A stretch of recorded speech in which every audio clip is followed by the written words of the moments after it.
மக்களை சென்றடைய வேண்டிய மனிதாபிமான உதவிகளை ஹமாஸ் அமைப்பு தொடர்ந்து பறித்து வருவதாக அமெரிக்க செனட்டர் மார்க்கோ ரூபியோ குற்றம் சாட்டியுள்ளார். இது குறித்து விரிவாக பார்க்கலாம். காசாவிற்கு தேவைப்படும் மனிதாபிமான உதவிகளை ஹமாஸ் தொடர்ந்து திருடி வருவதாக ரூபியோ தனது எக்ஸ் ஊடக பதிவில் தெரிவித்துள்ளார். இந்த திருட்டு அதிபர் டிரம்பின் 20 அம்ச திட்டத்தின் கீழ் அப்பாவி மக்களுக்கு அத்தியாவசிய உதவிகளை வழங்குவதற்கான சர்வதேச முயற்சிகளை சீர்குலைக்கிறது என்று அவர் கூறியுள்ளார். ஹமாஸ் தான் முன்னேற்றத்திற்கான தடை என்றும் காசா ஒரு சிறந்த எதிர்காலத்தை காண வேண்டுமானால் ஹமாஸ் ஆயுதங்களை கீழே போட்டுவிட்டு கொள்ளையடிப்பதை நிறுத்த வேண்டும் என்றும் ரூபியோ வலியுறுத்தியுள்ளார். அமெரிக்காவின் மத்திய கட்டளை அமைப்பு வெளியிட்ட தகவலையும் ரூபியோ மேற்கோள் காட்டியுள்ளார்.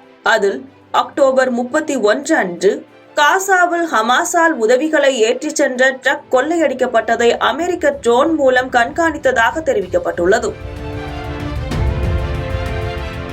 இந்த கண்காணிப்பு புளோரிடாவின் டம்பாவை தளமாக கொண்ட அமெரிக்க தலைமையிலான சிவில் ராணுவ ஒருங்கிணைப்பு மையம் மூலம் மேற்கொள்ளப்பட்டது. இந்த குற்றச்சாட்டுகள் காசா பகுதியில் மனிதாபிமான உதவிகள் விநியோகத்தில் உள்ள சவால்களையும் ஹமாஸ் மீதான சர்வதேச கண்டனங்களையும் சுட்டிக்காட்டுகின்றன.